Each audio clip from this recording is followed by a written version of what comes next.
BJP যতবার সাম্প্রদায়িক উস্কানি দিয়ে সুরসুরি দিয়ে মানুষে মানুষে বিভেদ লাগানোর চেষ্টা করবে, ততবার আমরা বলবো তুমি দুধ মাंगोगे तो हम खीर देंगे, तुम दूध मांगोगे तो हम खीर देंगे, अगर बंगाल मांगोगे तो हम दिखा देंगे दिखा देंगे दिखा देंगे। चड्ढा समझाओ इसे, समझाओ।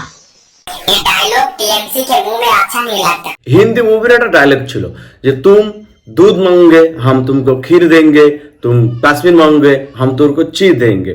বাট আমাদের দিদি সেই ডায়লগটাকে কপি করে জাস্ট চেঞ্জ করে একটু ডায়লগটা আবার নতুন করে বানিয়েছে। সেটা হচ্ছে तुम दूध मांगोगे हम खीर देंगे, तुम বাংলা मांगोगे हम दिखा देंगे। আরে দিদি একটা জিনিস বুঝো, কি আর দেখাবে, তোমরা অলরেডি তো দেখিয়ে দিয়েছো। তোমাদের যে দুর্নীতি করাপশন যে ভর্তি হয়ে গেছে বাংলায়, সেটা সারা দেশের লোক দেখছে। এর থেকে আর বেশি কি দেখাবে? এখনো অবশ্য তোমাদের বড় বড় মাথা তো ধরা পড়েনি, ধরা পড়লে তো আরো বড় কিছু দেখাবে। জি স্যার, আপনি ঠিক বলিয়া। तुम दूध मांगोगे तो हम खीर देंगे, अगर बंगाल मांगोगे तो हम दिखा देंगे दिखा देंगे दिखा देंगे। रुको जरा, सबर करो।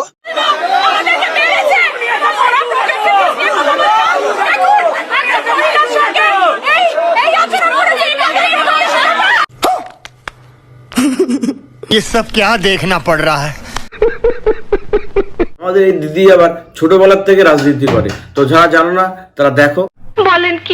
21শে জুলাইয়ের সমাবেশে প্রথম মেগা সমাবেশে প্রথম মঞ্চে দেখা গেল তোমাকে, তো কবে থেকে তুমি তৃণমূলে জয়েন করলে? তৃণমূল আমি ছোটবেলা থেকেই করি, কিন্তু আমি যদি ছাত্র রাজনীতি বলতে হয় তাহলে 2017 সাল থেকে। আমাদের দিদি আবার 1970 সাল থেকে রাজনীতি করে। বাট একটাই সমস্যা, যে এতদিন ধরে যে আমাদের চাকরি প্রার্থীরা ধর্নায় রয়েছে, সেখানে দিদির কোনোদিন দেখা যায়নি। কারণ দিদি জানে আমাদের বাংলায় যা দুর্নীতি হয়েছে সেখানে চাকরি পাওয়ার কথাই না, সেই জন্য দিদি আর যাচ্ছে না ওখানে। যেখানে শাসক দলের বিরুদ্ধে এত দুর্নীতির অভিযোগ বা এত কিছু অভিযোগ উঠছে, তো সেক্ষেত্রে অন্য কোনো দল বাদ দিয়ে তৃণমূলে কেন? দুর্নীতির যে অভিযোগগুলো উঠছে সেগুলো কিন্তু কেউ প্রমাণ করতে পারেনি, আর কেউ প্রমাণ করে দেখাক, তারপর কথা হবে। বাহ বাহ বাহ, একদম ঠিক বলেছেন আপনি। আমাদের বাংলায় কোনো দুর্নীতিই তো হয়নি, শুধুমাত্র আমাদের শিক্ষামন্ত্রী, তারপর হচ্ছে আমাদের খাদ্যমন্ত্রী, এরা শুধু জেলে বসে আছে, আর এদের কোটি কোটি টাকা পাওয়া গেছে। ওরা দুর্নীতিই করেনি, দুর্নীতি করলে কি টাকা পাওয়া যেত? তো গজব বেইজ্জতি है। দুর্নীতির যে অভিযোগগুলো উঠছে সেগুলো কিন্তু কেউ প্রমাণ করতে পারেনি। सबूत नहीं तो हर गुनहगार बेकसूर। আচ্ছা দিদি, আপনাদের নাই পার্টিতে কোনো দুর্নীতি হয়নি, তাই কদিন আগে সাগরদিঘির ঘটনাটা দেখেছেন? বিধায়কের বাড়ি থেকে নগদ ও সোনার গয়না বাজেয়াপ্ত করা হয়েছে, প্রায় 70 লক্ষ টাকা বাজেয়াপ্ত। এরপর ডোমকলের বিধায়কের বাড়ির অবস্থা দেখেছেন? ডোমকলের তৃণমূল বিধায়ক জাফিকুল ইসলামের সোনার সংসারের হদিশ মিলল। বিধায়কের বাড়ি থেকে মিলেছে আনুমানিক প্রায় 100 ভরি সোনা। আমাদের পিসিমা বলেছিল সোনার বাংলা বানাবে, যার জন্যই তো এই বিধায়কদের বাড়িতে এত এত সোনা পাওয়া যাচ্ছে। কারণ ভবিষ্যতে সোনার বাংলা করতে গেলে তো এই সোনাগুলো লাগবে।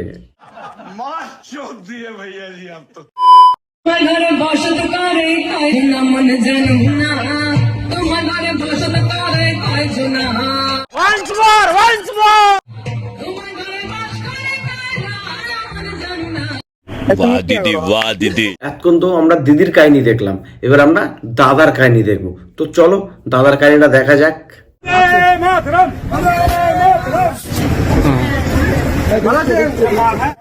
আমার লোক লালসা কিচ্ছু নাই, আমাকে সরকার সব দিয়েছে। কি যে কথাটা বললেন এটা সবার বলা দরকার। দাদা 2 নাম্বার, ওরা ভাবছে এই যে সাপ খেলা দেখা দিচ্ছে। অরিজিনালি তোমাদের দেখে মনে হয় ওরকমই যে তোমরা খেলা দেখাতেই আসো, সাপ খেলা।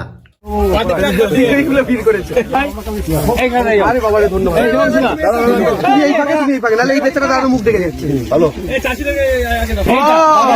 এই থেকেই সর্ষের তেল জমি দাদা 40% তেল আছে আর 60% হচ্ছে খৈল। আচ্ছা এইগুলো এতদিন আমরা ইউটিউবে অনেক কিছু ব্লগার দেখেছি, ফুড ব্লগার, মোটো ব্লগার, ডেলি ব্লগার, কিন্তু এখন টিএমসির নতুন ব্লগার, সেটা হচ্ছে চাষি ব্লগার।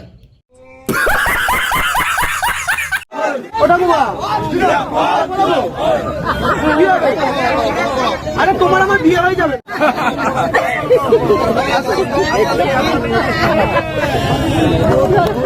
ये सब क्या देखना पड़ रहा है। লক্ষ্মীর ভান্ডার পাচ্ছেন তো? ব্যাস ব্যাস। আরে লক্ষ্মীর ভান্ডার আসছে তো? রেশনটা আসছে তো? যেটা দিদি দিচ্ছে? ব্যাস। দিদির পাশে একটু থেকো। ভোটের আগের দিন বিজেপি কংগ্রেস পয়সা দিতে আসবে, পয়সাটা নিয়ে নেবে, নিয়ে খাসির মাংস খেয়ে নেবে।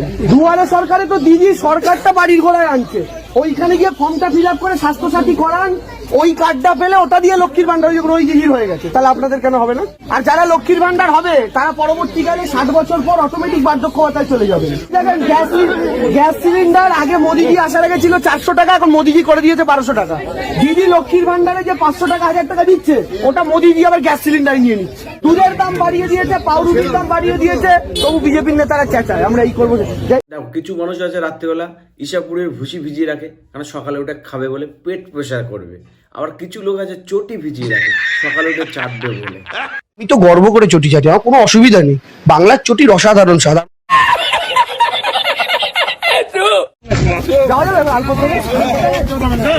এই জমিটা দিয়ে নেমে যাও।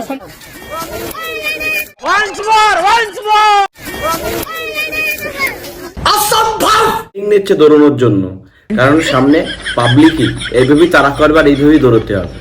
আচ্ছা দাদা এক সেকেন্ড, এই যে সিপিএম বিজেপি আপনারা ধপবাজি করেন, এই স্কুলে যাস তোরা? স্কুলে মিড ডে মিল দেয়? আচ্ছা সত্যি কথা বল, মিড ডে মিলে ডিম দেয়? দেয় তো? ডাল দেয়? ভাত দেয়? এখন মাংস দেওয়া শুরু হয়েছে? এদিকে মিড ডে মিলের খাবারে সাপ টিকটিকে ইঁদুর পাওয়া যাচ্ছে তো? দেয় তো? কোথাও সাপ, কোথাও ইঁদুর, আবার কোথাও টিকটিকি। মিড ডে মিল নিয়ে গত কয়েকদিনে একেবারে সামনে চলে এসেছে এমন অভিযোগ। কোথাও মিড ডে মিলের মধ্যে মিলেছে সাপ, কোথাও মিড ডে মিলের চালের ড্রামে পাওয়া গেছে মরা ইঁদুর, আর শুক্রবারে মিড ডে মিলের খিচুড়ির মধ্যে টিকটিকি মিলেছে বলে অভিযোগ। হচ্ছে তো? ওই দেখ, তাহলে দিদি দিচ্ছে তো? কিছু লোক আছে তারা বলে দিদি নাকি এগুলো দেয় না, মিথ্যে কথা। তাহলে ওটা মিথ্যে কথা বলছে তো? আরে দাদা, তুমি যে দিদি দিদি বলছো, এই প্রকল্পটা অরিজিনালি সেটা মানুষকে বোঝাও। 75% দেয় কেন্দ্র, 25% দেয় রাজ্য। তো অত দিদি দিদি বলার কি আছে? বলো সরকার দেয়। जी सर আপনি ঠিক বলিয়াছেন। মিথ্যেবাদী ছোট লোক একখানা মিথ্যে কথা বলছি। ये सर कटेगा लेकिन झुकेगा नहीं, और नाम है ममता बनर्जी, झुकेगा नहीं। ওরা তো ভালো কাজ করেছে, চোর হোক জাত ভালো।